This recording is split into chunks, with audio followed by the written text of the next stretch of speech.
नमस्कार, S news मध्ये आपलं स्वागत। सविस्तर बातम्या पाहण्यापूर्वी पाहूयात ठळक घडामोडी।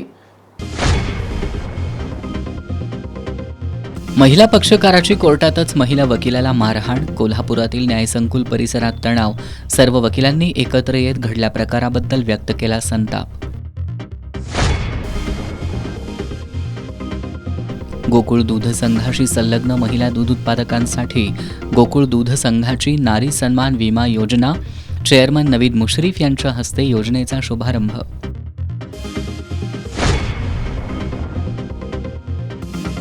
करवीर निवासिनी अंबाबाईच्या दर्शनासाठी येणाऱ्या भाविकांना उन्हाळ्यात त्रास होऊ नये यासाठी मराठा एंटरप्रेन्युअर्स असोसिएशनचा उपक्रम, दर्शन रांगेत कूल कोट करण्याच्या उपक्रमाचा मधुरी महाराजे छत्रपतींच्या हस्ते शुभारंभ।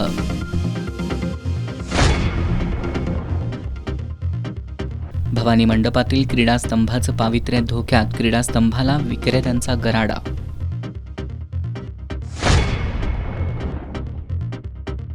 आणि कागलमधील सीमा तपासणी नाका बंद करण्याच्या मागणीसाठी 16 मार्चला कागल तहसीलदार कार्यालयावर मोर्चा काढणार, कागलमधील सर्वपक्षीय बैठकीत निर्णय। हे आहे GTPL SPN डिजिटल नेटवर्क आणि आपण पाहत आहात चॅनल एस।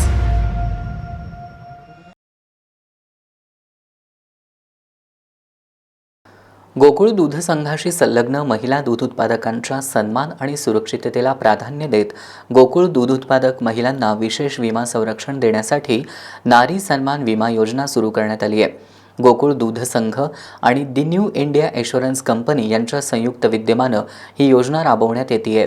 गोकुळ शिरगाव इथं जागतिक महिला दिनाचं औचित्य साधून या योजनेच्या माहिती पत्रकाचं अनावरण गोकुळचे चेअरमन नवीद मुश्रीफ यांच्या हस्ते करून गोकुळ कर्मचारी संघटनेच्या वतीनं आयोजित कार्यक्रमात या योजनेचा शुभारंभ करण्यात आला।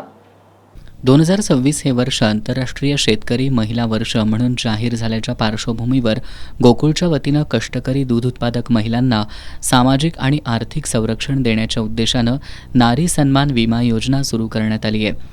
या योजनेअंतर्गत दूध उत्पादक महिलेला 2 लाखाचं विमा संरक्षण उपलब्ध करून दिले जाणार आहे। गोकुळ दूध संघ आणि दी न्यू इंडिया एश्युरन्स कंपनी यांच्या संयुक्त विद्यमानं ही योजना राबवण्यात येते। संघाशी संलग्न सुमारे 1 लाख दूध उत्पादक महिलांना या योजनेचा लाभ देण्याचं उद्दिष्ट निश्चित करण्यात आलंय। गोकुळ शिरगाव इथं जागतिक महिला दिनाचं औचित्य साधून या योजनेच्या माहिती पत्रकाचं अनावरण गोकुळचे चेअरमन नवीद मुश्रीफ यांच्या हस्ते करून या योजनेचा शुभारंभ करण्यात आला। या विमा योजनेसाठी वार्षिक प्रीमियम 150 रुपये निश्चित करण्यात आलाय। त्यापैकी 30% म्हणजेच 45 रुपये रक्कम गोकुळ दूध संघाकडून अनुदान स्वरूपात भरली जाणार असून उर्वरित 70% म्हणजेच 105 रुपये लाभार्थी महिलांकडून घेण्यात येणार आहेत। अल्प विमा हप्त्यामध्ये मोठं विमा संरक्षण देण्याचा प्रयत्न गोकुळनं केला असल्याचं चेअरमन नवीद मुश्रीफ यांनी सांगितलं। या योजनेचा लाभ 18 ते 70 वर्ष वयोगटातील गोकुळ संलग्न प्राथमिक दूध संस्थांमधील दूध उत्पादक महिलांना घेता येणार आहे। या विम्याचा कालावधी 1 वर्षाचा असणार आहे। या अंतर्गत अपघाती मृत्यू, कायमस्वरूपी किंवा अंशतः अपंगत्व, लाभार्थीच्या आई वडील अथवा पतीचा अपघाती मृत्यू, ॲसिड हल्ला तसंच नैसर्गिक आपत्तीमुळे होणाऱ्या नुकसानीसाठी नियमानुसार विमा भरपाई देण्याची तरतूद करण्यात आली आहे। यावेळी ज्येष्ठ संचालक अरुण डोंगळे, संचालक Shashikant Patil Chuyekar, Ajit Narke, Prakash Patil, the new India assurance कंपनीच्या मॅनेजर रीता सिन्हा, बबली रावत, स्मिता केरीमाने, पद्मजा आपटे, कार्यकारी संचालक डॉक्टर योगेश गोडबोले, महाव्यवस्थापक अनिल चौधरी यांच्यासह संघाचे अधिकारी, कर्मचारी, मान्यवर उपस्थित होते। करवीर निवासिनी श्री अंबाबाई मंदिरात दर्शनासाठी येणाऱ्या भाविकांना उन्हाळ्यात तापलेल्या रस्त्यावरून अनवाणी चालताना मोठा त्रास सहन करावा लागतोय। भाविकांच्या या त्रासाला दिलासा देण्यासाठी मंदिर परिसर आणि दर्शन रांग मार्गावर मराठा एंटरप्रेन्युअर्स असोसिएशनकडून विशेष कूल कोट देण्याचं काम करण्यात येत आहे। मधुरी महाराजे छत्रपती यांच्या हस्ते या कामाचा शुभारंभ करण्यात आला। मार्च महिन्याच्या सुरुवातीलाच कोल्हापुरात तापमानाचा पारा वाढू लागलाय। दुपारच्या वेळेत रस्ते प्रचंड तापत असल्यानं श्री अंबाबाईच्या दर्शनासाठी रांगेत उभ्या असलेल्या हजारो भाविकांच्या पायाला चटके आणि उन्हाचा त्रास सहन करावा लागतोय। विशेषतः वृद्ध आणि लहान मुलांना याचा अधिक त्रास सहन करावा लागतोय। त्यामुळं भाविकांचा विचार करून मंदिर परिसरात आणि दर्शन रांगेच्या मार्गावर उष्णता कमी करणारे सुमारे 7 फूट रुंदीचे कूल कोट पांढरे पट्टे मारण्याचं काम मराठा आंत्रप्रेन्युअर्स असोसिएशनकडून करण्यात आलंय. त्यामुळे आता रणरणत्या उन्हातही पायाला चटके न बसता भाविकांना देवीचं सुखद दर्शन घेता येणार आहे. जुना राजवाडा पोलीस ठाण्यापासून सरलष्कर भवन इथल्या दर्शन रांगेपर्यंत, तिथून पुढे चप्पल स्टँड असलेल्या दक्षिण दरवाजापर्यंत आणि महाद्वार रोडवरही हे पांढरे पट्टे मारण्यात येत आहेत. यामुळे मंदिराकडे चालत येणाऱ्या भाविकांना मोठा दिलासा मिळणार आहे.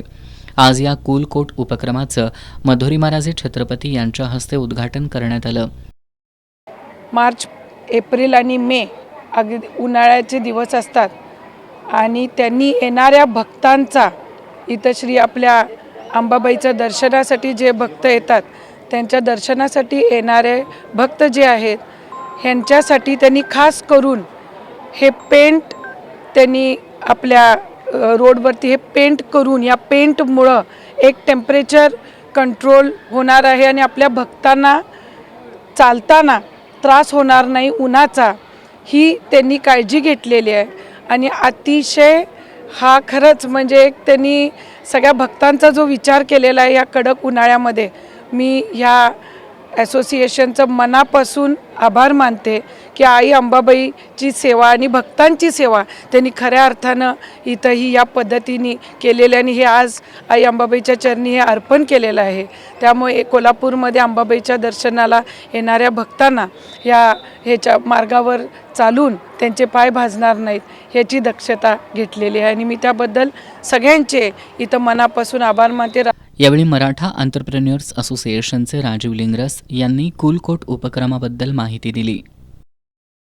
अंबाबाई मंदिराचा पूर्ण परिसर म्हणजे मंदिराच्या बाहेरील परिसर, तर तो भावंडे मंडपापासून विद्यापीठ हायस्कूलच्या बाजूनी जो रस्ता येतो त्या बाजूने असो, महाद्वारचा जो आहे, त्याच्यानंतर घाटी दरवाजा, ज्या भागांनी तिथं चप्पल काढल्यानंतर लोकांना आत लाईनमध्ये उभं राहावं लागतं, त्याच्यामध्ये पाय जे प्रचंड प्रमाणात तापतात, तर त्यासाठी हा उपक्रम आहे. आता जे काही आम्ही जी ट्रीटमेंट करतो आहे तर त्या ट्रीटमेंटला सरफेस टेम्परेचर ज्या वेळेला 50 डिग्री असतं, हवेतलं जर टेम्परेचर जर पाहिलं तर हे 37-38 ज्यावेळेला असतं त्याला सरफेस टेम्परेचर त्या फरशीवरती किंवा याच्यावरचं ते 50 डिग्री असतं, तर ते डायरेक्टली 15 डिग्रीनी कमी होतं, 35 डिग्री राहतं. म्हणजे त्याच्यामुळं बऱ्यापैकी एक प्रकारचं पायाला जे भाजणं, फोड येणं किंवा ह्याच्यात रिलीफ मिळतो, अशा एक प्रकारे हे कोट केलेलं आहे आपण. आता ह्याच्यामध्ये आपण एक साधारणतः सगळं मिळून 10,000 ते 12,000 स्क्वेअर फीटाचं हे हा एरिया आहे. यावेळेला आम्ही नवीन भावणी मंडपपासून सुद्धा थोडं वाढवतो, कारण त्या बाजूने सुद्धा लोक विना पादत्राणे इकडे येतात आणि त्यासाठी आम्ही तोही भाग आता यावेळेला घेतो आहे. यावेळी पश्चिम महाराष्ट्र देवस्थान समितीचे सचिव शिवराज नाईकवाडे, व्यवस्थापक महादेव दिंडे, जयेश ओसवाल, डॉक्टर संदीप पाटील, भाजपचे जिल्हाध्यक्ष विजय जाधव, दिलीप देसाई, ज्येष्ठ पत्रकार विजय पाटील, राजीव लिंगरस यांच्यासह मराठा आंत्रप्रेन्युअर्स असोसिएशनचे सदस्य उपस्थित होते. शेतकऱ्यांना हमीभाव मिळावा आणि व्यापाऱ्यांकडून होणारी पिळवणूक टाळावी या उद्देशानं राज्य शासनानं आधारभूत धान खरेदी योजना सुरू केली आहे. मात्र राधानगरी तालुक्यात या योजनेची मर्यादा संपल्यानं धान खरेदी बंद करण्यात आली आहे. त्यामुळे जवळपास 1,000 शेतकरी अडचणीत सापडलेत. राधानगरी तालुक्यातील 1,928 शेतकऱ्यांनी आधारभूत धान खरेदी योजनेत भात विक्रीसाठी नोंदणी केली होती. मात्र शासनानं तालुक्यासाठी केवळ 5,700 क्विंटल इतकीच खरेदी मर्यादा निश्चित केली होती. ही मर्यादा पूर्ण झाल्यानं खरेदी अचानक थांबवण्यात आली. यावर्षी आत्तापर्यंत केवळ 970 शेतकऱ्यांच्या भाताची खरेदी झाली असून उर्वरित 958 शेतकऱ्यांचा भात खरेदी न झाल्यानं तो गोदामात पडून आहे. त्यामुळे शेतकऱ्यांसमोर आर्थिक अडचणी निर्माण झाल्यात. तालुक्यातील शिवाजीराव खोराटे राधानगरी तालुका शेतकरी सहकारी संघाच्या माध्यमातून या योजनेत भात खरेदी केली जाते. राधानगरी तालुका हा जिल्ह्यातील प्रमुख भात उत्पादक तालुक्यांपैकी एक आहे. तालुक्यात सुमारे 12,000 हेक्टर क्षेत्रावर भात लागवड होते. दरवर्षी सुमारे 46,000 टन भाताचं उत्पादन होतं. अशा मोठ्या उत्पादनक्षम तालुक्यात शासनाच्या धान खरेदी योजनेतून अत्यल्प प्रमाणात खरेदी होत असल्यानं शेतकऱ्यांमध्ये नाराजी आहे. तालुक्यात अजून किमान 5,000 क्विंटल भात खरेदीची गरज असल्याचं शेतकऱ्यांचं म्हणणं आहे. जिल्हा मार्केट फेडरेशन आणि राज्य शासनानं तालुक्यासाठी धान खरेदीची मर्यादा तातडीनं वाढवावी अशी मागणी शेतकऱ्यांकडून होतीये. आखाती युद्धामुळे देशात गॅस तुटवड्याची शक्यता वर्तवली जात असतानाच सरकारनं गॅसच्या दरात वाढ केली आहे. त्यामुळे राज्यातील घरगुती गॅस सिलेंडरच्या किमतीत 60 रुपयांची वाढ झाली आहे. परिणामी 860 रुपयांना मिळणारा गॅस सिलेंडर आता 920 रुपयांना मिळणार आहे. आजपासून हे दर लागू झालेत. अमेरिका, इस्रायल आणि इराण यांच्यातील संघर्ष हा दिवसागणिक वाढतोय. या संघर्षामुळे मात्र प्रत्यक्ष युद्धात सहभागी नसलेल्या देशांनाही या युद्धजन्य परिस्थितीचा सामना करावा लागतोय. अशातच आता युद्धाचा जागतिक बाजारपेठेवर परिणाम होत असून जगासमोर नवं संकट निर्माण झालंय. त्याची झळ भारतालाही बसू लागली आहे. राज्यातील घरगुती गॅस सिलेंडरच्या किमतीत 60 रुपयांची वाढ करण्यात आली आहे. परिणामी महाराष्ट्रात 860 रुपयांना मिळणारं सिलेंडर गॅस आता 920 रुपयांना मिळणार आहे. आजपासून हे दर लागू झालेत. गॅस सिलेंडरच्या किमती 60 रुपयांनी वाढल्यामुळं त्याचा थेट फटका सर्वसामान्यांच्या खिशाला बसणार आहे. कोल्हापूर महानगरपालिकेच्या दुर्लक्षामुळं करवीर निवासिनी श्री अंबाबाई मंदिराच्या दक्षिण दरवाजाजवळ भाविकांसाठी बसवण्यात आलेली पाणपोई अनेक वर्षांपासून बंद अवस्थेत आहे. महापालिकेनं उभारलेली ही सुविधा केवळ जाहिरातीपुरतीच उरल्याची टीका होत असून ती तात्काळ दुरुस्त करावी किंवा हटवावी अशी मागणी नागरिकांमधून होतीये.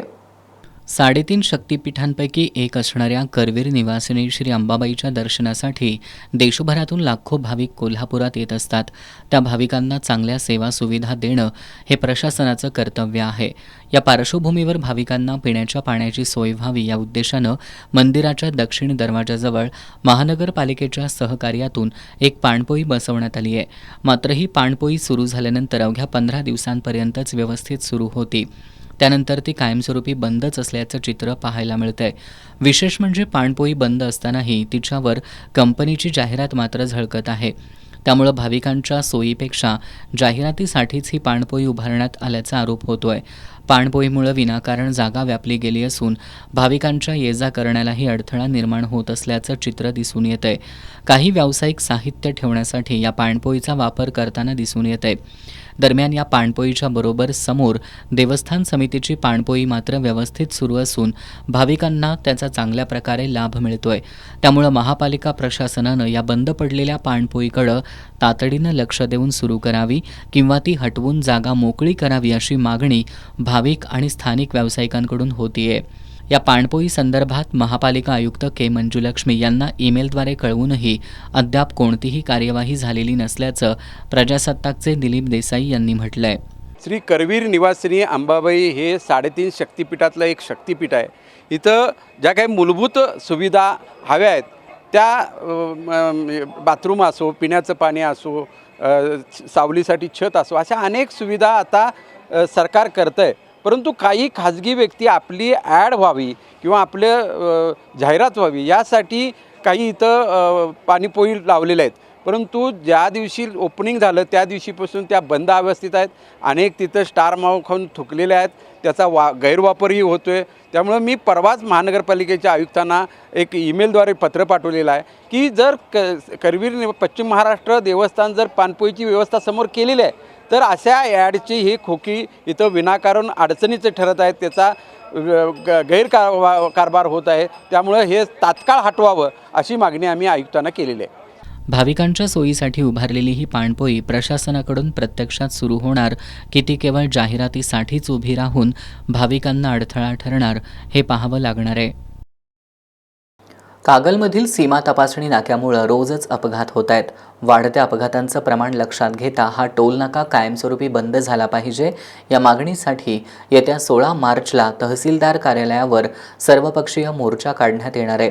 सर्व पक्ष संघटना कार्यकर्त्यांच्या बैठकीत हा निर्णय घेण्यात आला. कागल तालुक्यातील शिवसेना उद्धव बाळासाहेब ठाकरे पक्षासह अन्य पक्ष संघटनांचे पदाधिकारी आणि कार्यकर्त्यांची कागल सीमा तपासणी नाक्यासंदर्भात बैठक झाली. या बैठकीत अनेक विषयांवर चर्चा झाली. यावेळी बोलताना अपघातांना कारणीभूत ठरत असलेला तपासणी नाका हटवल्याशिवाय गप्प बसणार नाही असा इशारा शिवसेना उद्धव बाळासाहेब ठाकरे पक्षाचे जिल्हाप्रमुख सुनील शिंत्रे यांनी दिलाय. दरम्यान कर्नाटक शेतकरी संघटनेचे अध्यक्ष राजू पोवार यांनी सीमा तपासणी नाका बंद करण्यासाठी सीमा भागातील बांधवांचा पाठिंबा राहणार असल्याचं सांगितलंय. यावेळी बोलताना धनराज घाटगे यांनी महाराष्ट्रापेक्षा कर्नाटकातील महामार्गाचं काम अतिशय शिस्तबद्ध आणि नियोजनपूर्वक सुरू आहे. महाराष्ट्रात मात्र महामार्गावर कायमपणे अपघातच होत आहेत असं सांगत महामार्गाच्या कामाबद्दल नाराजी व्यक्त केली. अपघातात अनेकांचा बळी गेल्यानं हा नाका बंद व्हावा यासाठी 16 मार्च रोजी तहसीलदार कार्यालयावर सर्वपक्षीय मोर्चा काढण्यात येणार असल्याचं त्यांनी सांगितलं.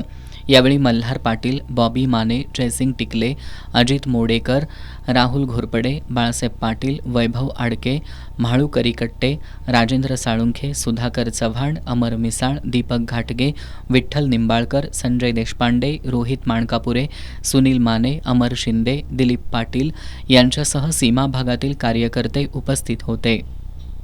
क्रीडानगरी कोल्हापूरच्या क्रीडा वैभवाची साक्ष देणाऱ्या भवानी मंडपातील क्रीडा स्तंभाच्या परिसराला अवकळ आली आहे. क्रीडा स्तंभाभोवती केलं जाणारं दुचाकी चारचाकी वाहनांचं पार्किंग तसंच फेरीवाल्यांच्या गराड्यामुळं या क्रीडा स्तंभाचा सन्मान आणि पावित्र्यच धोक्यात आलंय. कोल्हापुरातील ऐतिहासिक भवानी मंडप परिसराला मोठं धार्मिक आणि ऐतिहासिक महत्त्व आहे. या परिसरात जुना राजवाडा, नगारखाना, भवानी माता आणि अंबाबाई मंदिर असल्यामुळं या ठिकाणी पर्यटक आणि भाविकांचा नेहमीच मोठा ओघ असतो. मात्र सध्या या परिसरात वाहनांचं अनियंत्रित पार्किंग, टपऱ्या आणि फिरते विक्रेते यामुळं अतिक्रमणाचं जाळं अधिकच घट्ट होताना दिसतंय. एकीकडे स्वच्छ आणि सुंदर कोल्हापूर करण्यासाठी शहर अतिक्रमण मुक्त करण्याची घोषणा आणि शपथ नूतन महापौर रूपाराणी निकम यांनी घेतली आहे. मात्र दुसरीकडे प्रशासन आणि पोलिसांच्या ढिसाळ कारभारामुळं शहरात अजूनही जैसे थे परिस्थिती असल्याचं चित्र आहे. भवानी मंडप परिसरही त्याला अपवाद ठरलेला नाही. 2008मध्ये इथला KMT बस थांबा हटवताना अनेक केबिन्स काढण्यात आल्या होत्या, पण त्याच जागी पुन्हा नव्या केबिन्स उभारल्यात. अतिक्रमणाचा प्रश्न सुटण्याऐवजी अधिकच वाढल्याचं नागरिकांचं म्हणणं आहे. सध्या भवानी मंडप परिसरात खाद्यपदार्थांच्या गाड्यांचीही मोठी गर्दी दिसते. काही विक्रेत्यांनी तर रस्त्यावरच टेबल खुर्च्या मांडल्यामुळं पर्यटकांना आणि भाविकांना मार्ग काढणं कठीण होतंय. क्रीडा नगरीची ओळख सांगणारा क्रीडास्तंभ देखील वाहनांच्या पार्किंग आणि विक्रेत्यांच्या गर्दीत अक्षरशः झाकोळला गेल्याचं चित्र पाहायला मिळतंय. विशेष म्हणजे अवघ्या 4 पावलांवर जुना राजवाडा पोलीस ठाणे असतानाही क्रीडास्तंभ परिसरात दुचाकी आणि चारचाकी गाड्या धूळ खात उभ्या असल्याचं दिसून येतंय. सध्या श्री अंबाबाई मंदिरात देशभरातून आलेल्या भाविकांचा ओघ वाढताना दिसतोय. मात्र या ऐतिहासिक भवानी मंडप परिसरात येणाऱ्या पर्यटकांनी नेमकं काय पाहावं आणि काय अनुभव घ्यावा असा प्रश्न आता निर्माण झालाय. ऐतिहासिक वास्तूंचं जतन करण्याची जबाबदारी प्रशासनाची असताना भवानी मंडप परिसरातील अतिक्रमणाकडे मात्र दुर्लक्ष होत असल्याची संतप्त भावना नागरिक व्यक्त करतायत.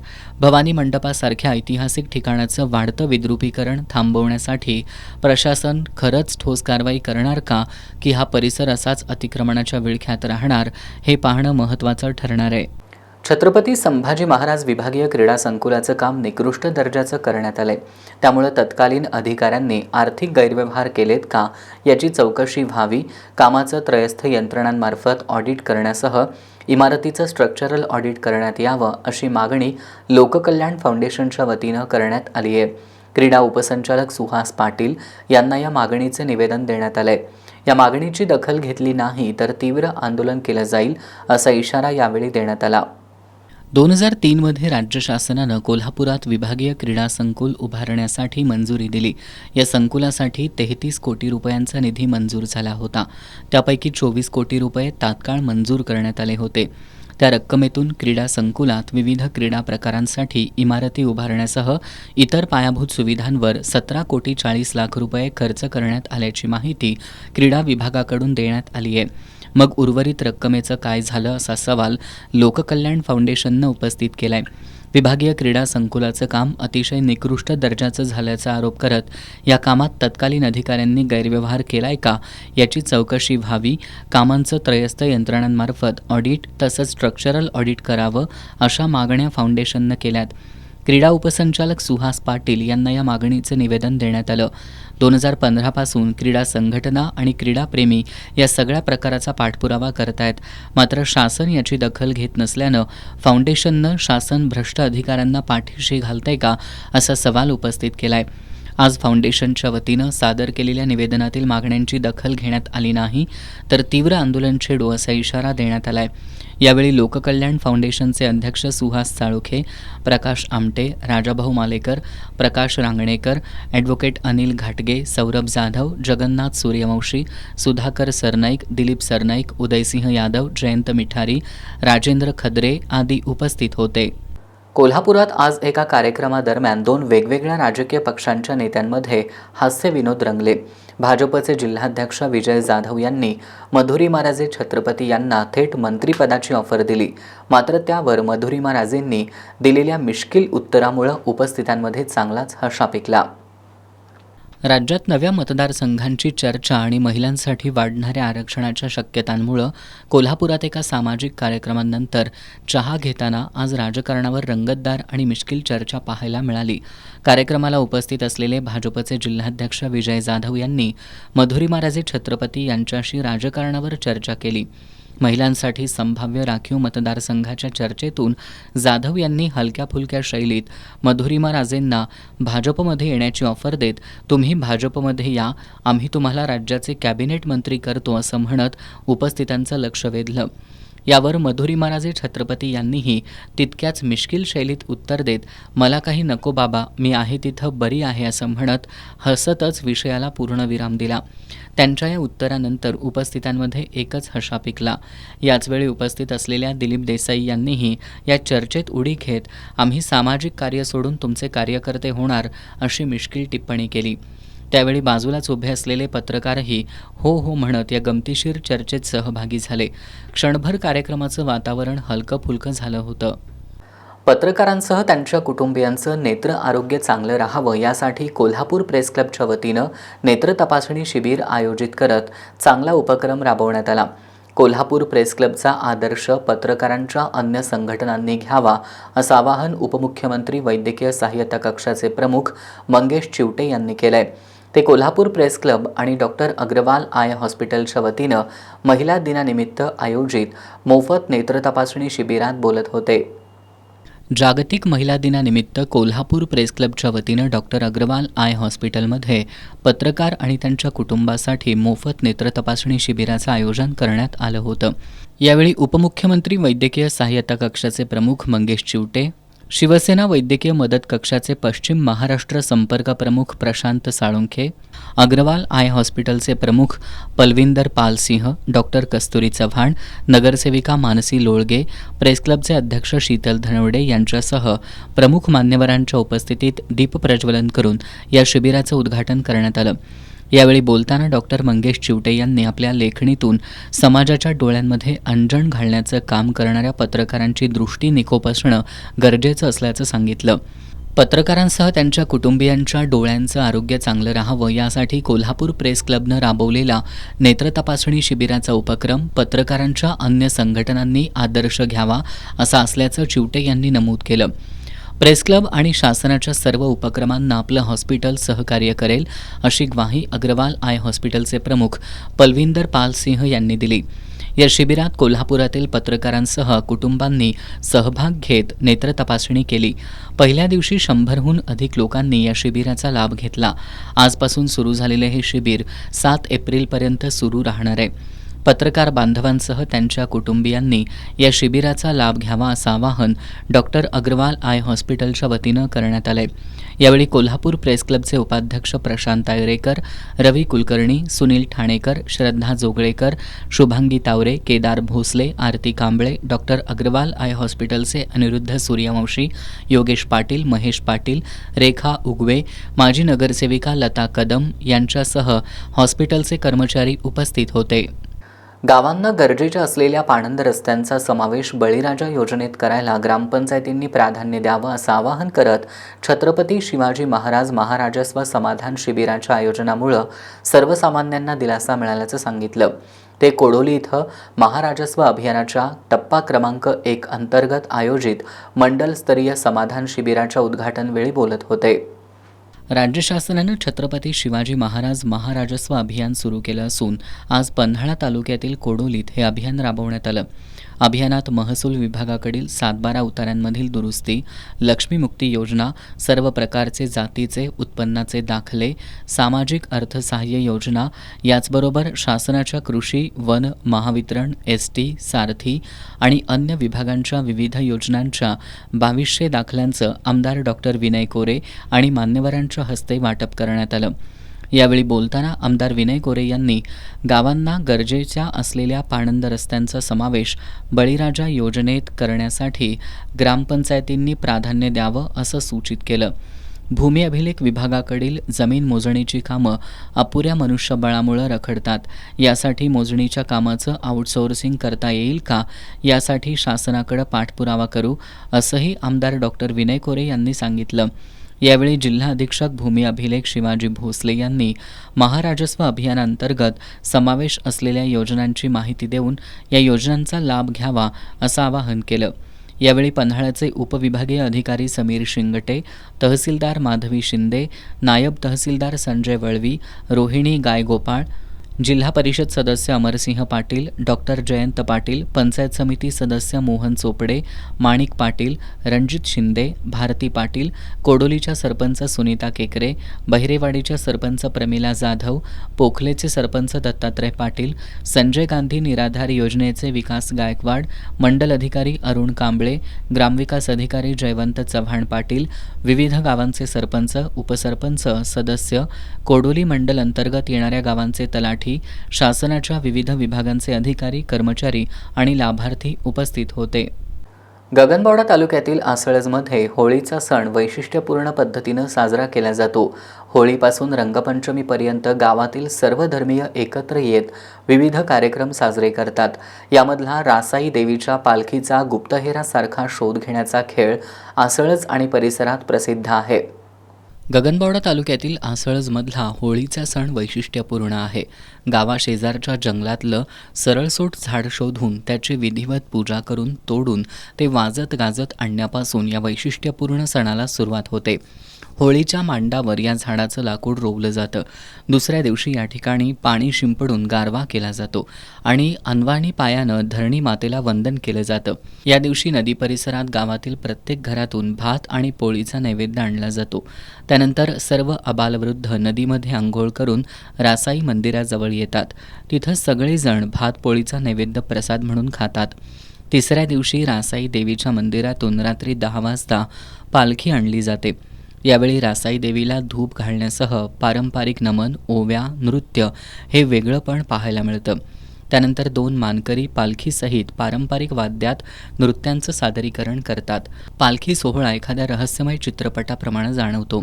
रात्रीच्या वेळी 4 एकरातील शेतामध्ये गावातील मानकरी नारळ लपवून ठेवतात.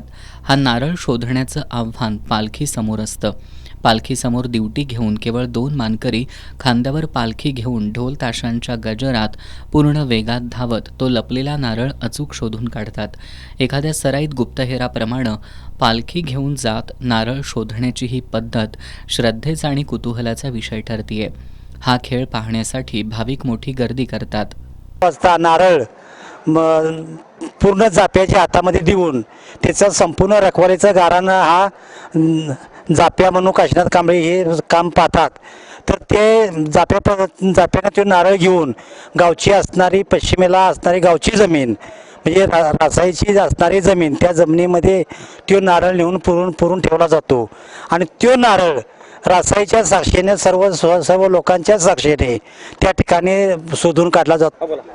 होळीचा दिवस आम्ही 5 दिवस आमचा शिमगा असतो आणि 5 दिवसात ते आम्ही रोज वेगवेगळं आमचे कार्यक्रम असतात. ते कार्यक्रम आम्ही सादर करतो. आम्ही गुरव समाजाचा आम्ही वर्षभर त्यांची आमच्या जशी आमच्याकडे गावकील तशी आम्ही त्याची सेवा करतो वर्षभर देवाची. आणि हे आमचं गुरुवांचं काम आहे. तसा सगळा समाज त्या इथं सगळा गावकर मेतर घेऊन सगळं 12 सण आम्ही सगळं साजरं करतो.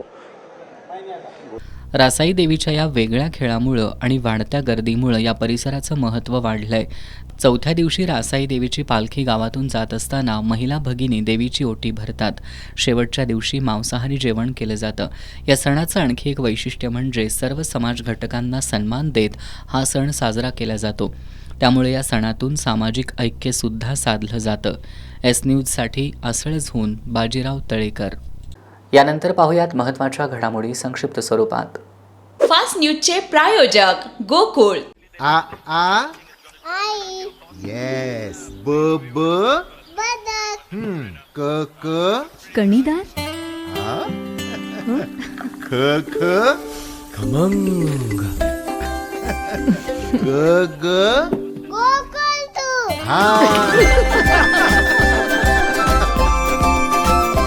अगदी घरच्यासारखं कणीदार खमंग म्हणजेच गोकुळ तूप.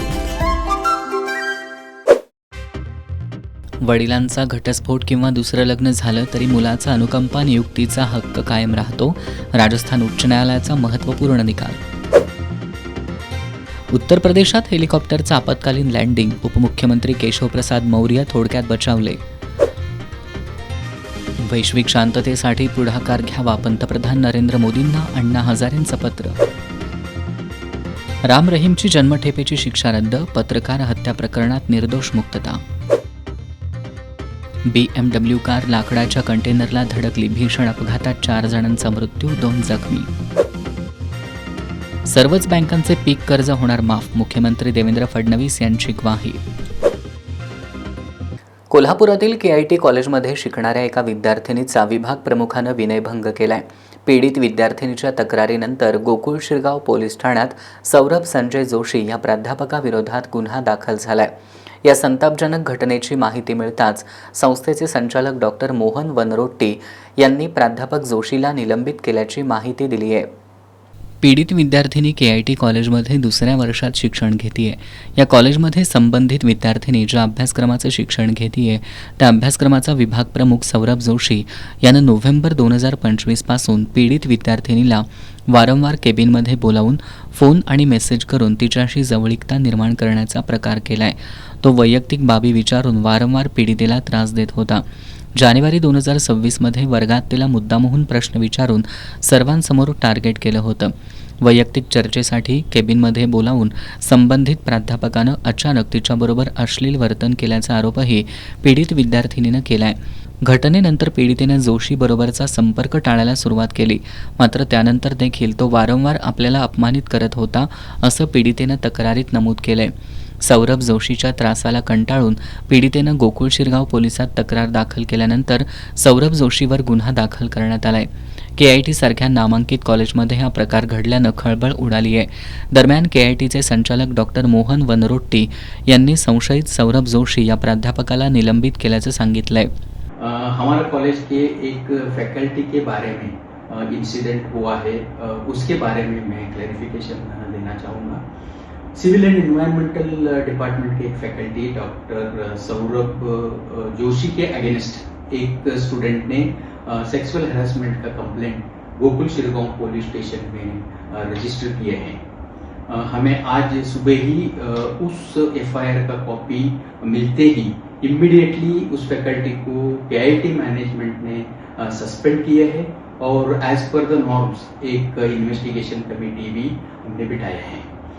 और एक मैं बात कहना चाहता हूँ कि KIT firmly holds the values of respect, dignity and safety of all the students and faculty members.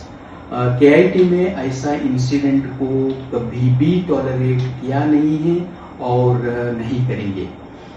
Is incident के बारे में जो भी इन्वेस्टिगेशन पुलिस अथॉरिटीज कर रहे हैं उनको हम पूरी तरह का कोऑपरेट करेंगे.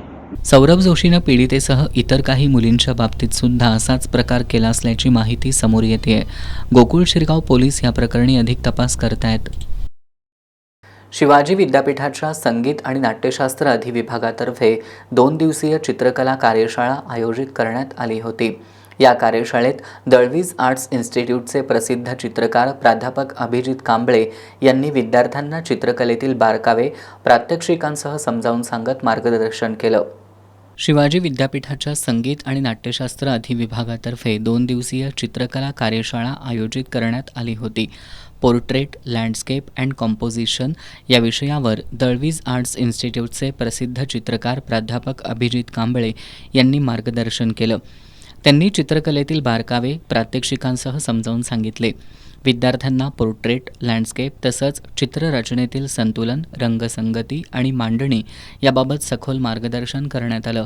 विद्यार्थ्यांनीही मोठ्या उत्साहानं सहभाग घेत विविध प्रकारची चित्रं साकारली. संगीत आणि नाट्यशास्त्र अधिविभागाच्या भिंतींवर चित्रकला पदविकेच्या प्रथम आणि द्वितीय वर्षाच्या विद्यार्थ्यांनी साकारलेलं भित्तिचित्र पाहून उपस्थित रसिकांनी विद्यार्थ्यांचं कौतुक केलं. यावेळी विद्यार्थ्यांनी तयार केलेल्या चित्रांचं प्रदर्शनही भरवण्यात आलं होतं. या प्रदर्शनात पोर्ट्रेट, निसर्गचित्र आणि विविध संकल्पनांवर आधारित चित्रांचा समावेश होता. विद्यार्थ्यांच्या कलाकृतींना उपस्थित कला रसिकांकडून उत्स्फूर्त प्रतिसाद मिळाला. अधिविभाग प्रमुख डॉक्टर विनोद ठाकूर देसाई यांच्या मार्गदर्शनाखाली बबन माने, विजय उपाध्ये यांनी कार्यशाळेचा समन्वय केलं. या कार्यशाळेसाठी प्राचार्य अजय दळवी, डॉक्टर मानसिंग टाकळे, चित्रकार विजय टिपुगडे, संग्राम भालकर, सुदर्शन वंडगर, गजानन वाघमारे यांच्यासह अधिविभागातील शिक्षक, चित्रकला शाखेचे विद्यार्थी उपस्थित होते. सध्याच्या काळात महिलांनी अधिक खंबीर होणं गरजेचं आहे असं मत नगरसेविका मंगल साळोखे यांनी व्यक्त केलंय. शाश्वत प्रतिष्ठान आणि पोरे एज्युकेशन सोसायटीच्या वतीनं आयोजित केलेल्या पाककला स्पर्धेच्या बक्षीस वितरण सोहळ्यात त्या बोलत होत्या. शाश्वत प्रतिष्ठान आणि पोरे एज्युकेशन सोसायटीच्या वतीनं महिला दिनाचं औचित्य साधून पाककला स्पर्धा घेण्यात आल्या होत्या. यामध्ये सहभागी महिलांनी विविध पौष्टिक पाककृती सादर केल्या होत्या. याचा बक्षीस वितरण सोहळा आज आयोजित करण्यात आला. या कार्यक्रमाला नगरसेविका मंगल साळोखे यांची प्रमुख उपस्थिती होती. यावेळी बोलताना त्यांनी सध्याच्या काळात महिलांनी अधिक खंबीर होणं गरजेचं असल्याचं सांगितलं. त्याचबरोबर आपल्यातील कलागुण जोपासत विविध स्पर्धेत भाग घेऊन व्यक्तिगत विकास घडवावा असं आवाहन त्यांनी केलं. शर्वरी पोवार यांनी महिलांनी सध्या रील्सपेक्षा रिअल लाईफकडे अधिक लक्ष देणं गरजेचं असल्याचं सांगत आपल्या मुलांना सुद्धा यापासून लांब ठेवण्याचा सल्ला त्यांनी दिला. यानंतर पाककला स्पर्धेतील विजेत्या महिलांना पारितोषिकं देऊन गौरवण्यात आलं. यामध्ये प्रथम क्रमांक संध्या लुगडे, दुसरा क्रमांक संध्या कुलकर्णी, तिसरा क्रमांक गौरी म्हाडगूत यांचा आला. यावेळी डॉक्टर रवींद्र मोरे, महेश पोरे, डॉक्टर गुरुदत्त म्हाडगूत, करण शिंदे यांच्यासह महिला मोठ्या संख्येनं उपस्थित होत्या. उद्या होणाऱ्या रंगपंचमीसाठी इचलकरंजी शहरातील मुख्य बाजारपेठा विविध रंगांनी, पिचकारी आणि रंगीत फुग्यांनी सजल्या असून नागरिकांची खरेदीसाठी मोठी गर्दी होताना दिसतेय. विशेषतः लहान मुलांमध्ये या सणाचा उत्साह अधिक पाहायला मिळतोय. बाजारात जाऊन रंग आणि खेळण्यांची खरेदी करण्यासाठी बच्चे कंपनीची धांदल उडाली आहे. इचलकरंजी शहरातील गांधी चौक, महात्मा गांधी मार्ग, शाहू चौक, विक्रमनगर परिसरातील बाजारपेठांमध्ये रंगपंचमीसाठी लागणाऱ्या साहित्याची मोठ्या प्रमाणात विक्री सुरू झाली आहे. विविध प्रकारचे गुलाल, रंगीत पावडर, पाण्याचे रंग, आकर्षक पिचकाऱ्या, रंगीत फुगे आणि मुलांसाठी विविध खेळणी यामुळं बाजारपेठ रंगीबेरंगी झाली आहे. काही दुकानांमध्ये लहान मुलांसाठी कार्टून थीम असलेल्या पिचकाऱ्या आणि आकर्षक डिझाईनचे फुगेही विक्रीसाठी उपलब्ध आहेत. काही ठिकाणी युवक मंडळं आणि रहिवासी संघटनांकडून सामूहिक रंगपंचमी साजरी करण्याचे नियोजन केलं जाते. त्यामुळे बाजारपेठेत केवळ मुलांचीच नव्हे तर युवक आणि तरुणींचीही खरेदीसाठी गर्दी दिसून येते. व्यापाऱ्यांनीही या सणाच्या पार्श्वभूमीवर विविध प्रकारचे रंग आणि पिचकाऱ्यांचा मोठा साठा करून ठेवलाय. विशेष म्हणजे यंदा पर्यावरणपूरक आणि नैसर्गिक रंगांनाही नागरिकांकडून चांगली मागणी होत असल्याचं व्यापाऱ्यांनी सांगितलं. रासायनिक रंगांमुळे त्वचेला त्रास होण्याची शक्यता लक्षात घेता अनेक नागरिक नैसर्गिक रंगांचा वापर करण्याला प्राधान्य दिल्याचं चित्र आहे. काही व्यापाऱ्यांनी फुलांपासून तयार केलेले सेंद्रिय रंगही विक्रीसाठी उपलब्ध करून दिले आहेत. दरम्यान रंगपंचमीच्या दिवशी शहरात कोणताही अनुचित प्रकार घडू नये आणि नागरिकांनी सुरक्षितपणे सण साजरा करावा यासाठी प्रशासनाकडूनही आवश्यक ती खबरदारी घेण्यात येते. पोलीस प्रशासनाकडून शहरातील प्रमुख चौक आणि गर्दीच्या ठिकाणी बंदोबस्त ठेवण्याची तयारी सुरू आहे. नागरिकांनी जबरदस्तीने रंग लावू नये, रासायनिक रंगांचा वापर टाळावा आणि पाण्याचा अपव्यय करू नये असं आवाहनही करण्यात आलंय. गरजूंसाठी कलेच्या माध्यमातून मदत करणाऱ्या स्नेहसंगीत प्रतिज्ञा संस्थेची सलग 3200वी मैफिल मोठ्या उत्साहात पार पडली. यावेळी सहभागी सर्व कलाकारांनी उत्स्फूर्तपणे वर्गणी काढून जमलेली रक्कम HIV सह जगणाऱ्या महिलांसाठी उभारण्यात येत असलेल्या पुनर्वसन केंद्राच्या बांधकामासाठी दिली. ना नफ्यासाठी ना स्वार्थासाठी ना पद प्रतिष्ठा आणि सन्मानासाठी आमची कला गरजवंतांच्या आधारासाठी हे ब्रीदवाक्य घेऊन प्रतिज्ञा नाट्यरंग संस्थेच्या वतीनं नाट्यप्रयोग आणि संगीत मैफिलींच्या माध्यमातून समाजातील अनेक गरजवंतांना मदतीचा हात दिला जातो. या संस्थेच्या स्नेहसंगीत प्रतिज्ञा या सांगीतिक उपक्रमातील सलग 3200वी मैफिल नुकतीच मोठ्या उत्साहात पार पडली. यामध्ये मोहम्मद रफी, किशोर कुमार, मुकेश, लता मंगेशकर, आशा भोसले यांची काही गाजलेली गाणी स्नेहसंगीत प्रतिज्ञाचे गायक अमरसिंह राजपूत, नीलांबरी जाधव, राजेंद्र चौगुले आणि अजय खतकर यांनी सादर केली. निवेदनाची बाजू नीलांबरी जाधव यांनी सांभाळली, तर संयोजन मिलिंद नाईक, श्रावणी खतकर, जयश्री देसाई, प्रशांत जोशी यांनी केलं. यावेळी सहभागी सर्व कलाकारांनी उत्स्फूर्तपणे वर्गणी काढून जमलेली रक्कम HIV सह जगणाऱ्या महिलांसाठी होत असलेल्या पुनर्वसन केंद्राच्या बांधकामासाठी दिली. लग्नाचं आमिष दाखवून तरुणीवर वारंवार अत्याचार केल्याचा गंभीर प्रकार कोल्हापुरात उघडकीला आलाय. या प्रकरणी जरगनगरमधील पृथ्वीराज चव्हाण याच्यावर गुन्हा दाखल झाला असून वडील सर्जेराव चव्हाण यानं तरुणीला जातीवरून अपमानित केल्याबद्दल त्याच्यावर सुद्धा गुन्हा दाखल करण्यात आलाय. करवीर पोलीस या प्रकरणी अधिक तपास करतायत. जरगनगरमध्ये राहणाऱ्या पृथ्वीराज चव्हाण यानं 2024 साली इंस्टाग्रामवरून फिर्यादीशी ओळख निर्माण केली. त्यानंतर दोघांमध्ये प्रेमसंबंध निर्माण झाले. त्यानंतर पृथ्वीराजनं लग्नाचं आमिष दाखवून फिर्यादीला बोंद्रेनगरमधल्या तिच्या घरी तसंच विविध ठिकाणी नेऊन वेळोवेळी शारीरिक संबंध ठेवल्याचा आरोप तक्रारीत करण्यात आलाय. लग्नाबाबत विचारणा केल्यानंतर पृथ्वीराजनं टाळाटाळ करू लागला. दोघांनी विवाह नोंदणीसाठी अर्जही केला होता. मात्र तू खालच्या जातीची आहेस, त्यामुळं घरच्यांकडून लग्नाला होकार मिळणार नाही असं सांगत पृथ्वीराजनं लग्नासाठी नकार दिला. तसंच दोघांचे खासगी फोटो आणि व्हिडिओ व्हायरल करण्याची धमकी देत जीवे मारण्याची धमकी दिल्याचं फिर्यादीत नमूद करण्यात आलंय. याशिवाय पृथ्वीराजचा वडील सर्जेराव चव्हाण यानं सुद्धा फिर्यादीला तिच्या जातीवरून अपमानास्पद वागणूक दिल्याचा आरोप फिर्यादीनं केलाय. या प्रकरणी दोघांविरोधात गुन्हा दाखल केला असून पुढील तपास करवीरचे DYSP सुजित कुमार क्षीरसागर यांच्या मार्गदर्शनाखाली सुरू आहे. परीक्षा असो किंवा स्पर्धा, पराकाष्ठा करून विद्यार्थ्यांनी मिळालेल्या संधीचं उज्ज्वल यशामध्ये रूपांतर करावं असा कानमंत्र युनियन बँक ऑफ इंडियाचे राजारामपुरी शाखेचे वरिष्ठ व्यवस्थापक शरद कदम यांनी विद्यार्थ्यांना दिला. श्री विद्यालंकार क्लासेसमध्ये आयोजित केलेल्या वार्षिक बक्षीस वितरण समारंभात ते बोलत होते. कोल्हापुरातील राजारामपुरी 5व्या गल्लीतल्या श्री विद्यालंकार क्लासेसमध्ये विद्यार्थ्यांच्या सर्वांगीण विकासासाठी वर्षभर विविध कार्यक्रम आणि स्पर्धांचं आयोजन करण्यात येतं. या अंतर्गत प्राथमिक, माध्यमिक आणि उच्च माध्यमिक अशा 3 गटात विविध स्पर्धा आणि प्रकल्प घेण्यात आले होते. यातील प्राथमिक विभागाचा बक्षीस सोहळ्याला युनियन बँक ऑफ इंडियाचे राजारामपुरी शाखेचे वरिष्ठ व्यवस्थापक शरद कदम उपस्थित होते. यावेळी बोलताना कदम यांनी विविध स्पर्धेतून मिळालेली ही संधी कौशल्य विकासासाठी अत्यंत महत्त्वाची असते. त्यामुळे विद्यार्थ्यांनी परीक्षा असो किंवा स्पर्धा मिळालेल्या संधीचं नियोजनपूर्वक प्रयत्नांची पराकाष्ठा करून त्याचं उज्ज्वल यशामध्ये रूपांतरित करावं असा कानमंत्र विद्यार्थ्यांना दिला. क्लासचे संचालक प्राध्यापक शिवाजी सावंत यांनी वर्षभर राबवण्यात येणाऱ्या विविध कार्यक्रमांचा आढावा घेतला. प्रत्येक विद्यार्थ्यानं स्पर्धेत भाग घेऊन आपल्या कलागुणांना आणि कौशल्याला वाव द्यावा, यासाठी या स्पर्धा आणि प्रकल्पाचं आयोजन करण्यात येत असल्याचं त्यांनी सांगितलं. यानंतर प्रमुख पाहुण्यांच्या हस्ते आणि क्लासचे संचालक प्राध्यापक शिवाजी सावंत, संचालिका नंदिनी सावंत यांच्या प्रमुख उपस्थितीत बक्षीस वितरण सोहळा पार पडला. यावेळी प्राध्यापक नितीन कुरणे, तुषार पाटील, युवराज ढाणे, सिमरन सय्यद, मेधा बाचणकर, अरुणा मोरे, नम्रता रावळ, अंजली भगत, सारिका पाटील, अरुणा मोरे, संपदा पेटकर आदींसह विद्यार्थी मोठ्या संख्येनं उपस्थित होते. जागतिक महिला दिनानिमित्त इचलकरंजी महानगरपालिकेच्या वतीनं महिलांच्या भव्य कुस्ती मैदानाचं आयोजन करण्यात येणार आहे. 11 मार्चला सायंकाळी 4 वाजता व्यंकोबा मैदानावर महिला मल्लांच्या 51 लढती होणार आहेत.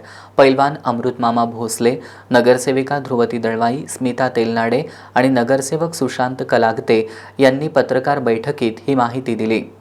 8 मार्च या जागतिक महिला दिनानिमित्त इचलकरंजी महानगरपालिकेच्या वतीनं महिलांच्या भव्य कुस्ती मैदानाचं आयोजन करण्यात येणार आहे, अशी माहिती पैलवान अमृतमामा भोसले, नगरसेविका ध्रुवती दळवाई, स्मिता तेलनाडे आणि नगरसेवक सुशांत कलाकाते यांनी पत्रकार बैठकीत दिली. या कुस्त्या 11 मार्चला सायंकाळी 4 वाजता व्यंकोबा मैदानावर घेण्यात येणार आहेत. यामध्ये 51 कुस्त्या होणार आहेत. व्यंकोबा मैदानावर या कुस्त्या होणार असून त्याचं उद्घाटन मान्यवरांच्या हस्ते होणार आहे. यामध्ये प्रथम क्रमांकाची कुस्ती ही अहिल्यानगरची राष्ट्रीय विजेती पैलवान सोनाली मंडलिक विरुद्ध हरियाणा इथल्या राष्ट्रीय सुवर्णपदक विजेती दीक्षा सिंह यांच्यात होणार आहे. दुसऱ्या क्रमांकाची कुस्ती महाराष्ट्र केसरी पैलवान प्रतीक्षा बागडी विरुद्ध उपमहाराष्ट्र केसरी पैलवान विदिका पवार यांच्यात होणार आहे. तर तिसऱ्या क्रमांकाची लढत कागलची आंतरराष्ट्रीय पैलवान सृष्टी भोसले विरुद्ध हरियाणाची आंतरराष्ट्रीय पैलवान हिमानी जाट यांच्यात होणार आहे. या मैदानात लहान गटापासून ते मोठ्या गटापर्यंत महिलांच्या कुस्त्या होणार आहेत. विजेत्यांना महानगरपालिकेच्या वतीनं आकर्षक बक्षिसं देण्यात येणार असल्याची माहिती पत्रकार बैठकीत देण्यात आली. रंगपंचमीच्या पार्श्वभूमीवर कोल्हापूर शहरात वाहतूक पोलिसांकडून विशेष कारवाई मोहीम राबवण्यात येणार आहे. मोटार वाहन कायद्याचं उल्लंघन करणाऱ्या वाहन चालकांवर कडक कारवाई करण्यात येणार असल्याचा इशारा शहर वाहतूक शाखेनं दिलाय. रंगपंचमी सणानिमित्त काही वाहन चालकांकडून हुल्लडबाजी करत मोटार वाहन कायद्याचं उल्लंघन होण्याची शक्यता लक्षात घेऊन कोल्हापूर शहर वाहतूक नियंत्रण शाखेकडून विशेष मोहीम राबवण्यात येणार आहे. या मोहिमेअंतर्गत शहरात विविध ठिकाणी नाकाबंदी, फिक्स पॉईंट आणि पेट्रोलिंग पथकं तैनात करण्यात येणार आहेत. पोलीस अधीक्षक, अप्पर पोलीस अधीक्षक आणि शहर उपविभागीय पोलीस अधिकारी यांच्या मार्गदर्शनाखाली ही कारवाई करण्यात येणार आहे. शहरात 22 ठिकाणी फिक्स पॉईंट तसंच 8 मोटरसायकल पेट्रोलिंग पथकं नेमण्यात येणार आहेत. अलीकडच्या काळात काही वाहनांमध्ये अनधिकृत आणि बेकायदेशीर मॉडिफिकेशन करून कर्णकर्कश आवाजाचे सायलेन्सर बसवून भरधाव वेगानं वाहन चालवणं, आरडाओरड करणं अशा प्रकारांना आळा घालण्यासाठी विशेष लक्ष दिलं जाणार आहे. अशा मॉडिफाईड वाहनांवर यापूर्वीही कारवाई करून त्याचा अहवाल प्रादेशिक परिवहन कार्यालयाकडे पाठवण्यात आलाय. मोहिमेत दारू पिऊन वाहन चालवणं, सायलेन्सरमध्ये बदल करणं, वाहनांचं अनधिकृत मॉडिफिकेशन, ट्रिपल सीट प्रवास, नंबर प्लेट नसणं, वाहन चालवताना मोबाईलचा वापर करणं, वन वेमध्ये प्रवेश करणं आणि परवाना जवळ न बाळगणं अशा प्रकारांवर विशेष कारवाई करण्यात येणार आहे. दरम्यान रंगपंचमी सण आनंदात आणि उत्साहात साजरा करावा, मात्र उत्साहाच्या भरात वाहतूक नियमांचं उल्लंघन करू नये, अन्यथा कायदेशीर कारवाईला सामोरं जावं लागेल असा इशारा शहर वाहतूक नियंत्रण शाखेचे पोलीस निरीक्षक नंदकुमार मोरे यांनी दिलाय. पक्षकार महिलेनं जिल्हा आणि सत्र न्यायालयात एका महिला वकिलाला मारहाण केल्याचा धक्कादायक प्रकार घडलाय. वकील महिला बेशुद्ध पडल्यानं सर्व वकिलांनी एकत्र येत या प्रकाराबद्दल संताप व्यक्त केला. या घटनेच्या पार्श्वभूमीवर न्यायसंकुल परिसरात मोठ्या प्रमाणात पोलीस बंदोबस्त तैनात करण्यात आला होता. पन्हाळा तालुक्यातील कोडोलीतील एका दाम्पत्यामधील वादासंदर्भात कोल्हापूर जिल्हा आणि सत्र न्यायालयात आज सुनावणी होती. यावेळी न्यायालयात दोघे एकमेकांच्या समोर आल्यानंतर दोघांमध्ये जोरदार शाब्दिक वाद सुरू झाला. या वादात मध्यस्थी करत महिला वकिलांनी दोघांनाही शांत राहण्याचं आवाहन केलं. त्याचवेळी संतप्त झालेल्या पल्लवी पाटील या महिला पक्षकारानं अचानक महिला वकिलावर हल्ला करत त्यांना मारहाण करायला सुरुवात केली. मारहाणीत एक महिला वकील बेशुद्ध पडल्या असून त्यांना तात्काळ उपचारासाठी रुग्णालयात हलवण्यात आलं. दरम्यान संतप्त झालेल्या पल्लवी पाटील हिनं आणखी एका महिला वकिलालाही जखमी केल्याची माहिती समोर येते. तसंच या झटापटी दरम्यान मध्यस्थी करण्यासाठी पुढे आलेल्या एका महिला पोलीस कॉन्स्टेबललाही ढकलाढकली झाल्याचं समजतंय. या घटनेनंतर जिल्हा आणि सत्र न्यायालयातील सर्व वकील संतप्त झाले. सर्व वकील मोठ्या संख्येनं एकत्र आल्यानं न्यायालय परिसरात काही काळ तणावाचं वातावरण निर्माण झालं. परिस्थिती नियंत्रणात आणण्यासाठी तात्काळ मोठा पोलीस बंदोबस्त तैनात करण्यात आला. काही वेळानंतर वकील संघटना आणि पोलीस यांच्यात बैठक झाली. त्यानंतर वातावरण काही प्रमाणात शांत झालं. सर्व वकिलांनी न्यायालयाच्या पायऱ्यांवर बसून या घटनेचा निषेध नोंदवलाय. शेवटी पुन्हा एक नजर आजच्या ठळक घडामोडींवर. महिला पक्षकाराची कोर्टातच महिला वकिलाला मारहाण. कोल्हापुरातील न्यायसंकुल परिसरात तणाव. सर्व वकिलांनी एकत्र येत घडल्या प्रकाराबद्दल व्यक्त केला संताप.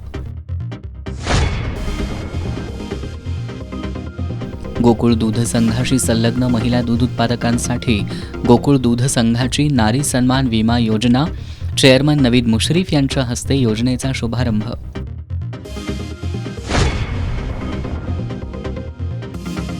करवीर निवासिनी अंबाबाईच्या दर्शनासाठी येणाऱ्या भाविकांना उन्हाळ्यात त्रास होऊ नये यासाठी मराठा एंटरप्रेन्युअर्स असोसिएशनचा उपक्रम.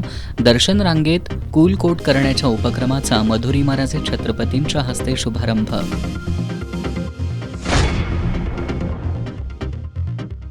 भवानी मंडपातील क्रीडास्तंभाचं पावित्र्य धोक्यात. क्रीडास्तंभाला विक्रेत्यांचा गराडा.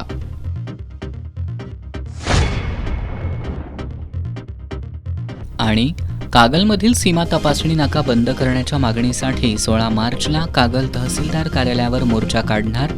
कागलमधील सर्वपक्षीय बैठकीत निर्णय.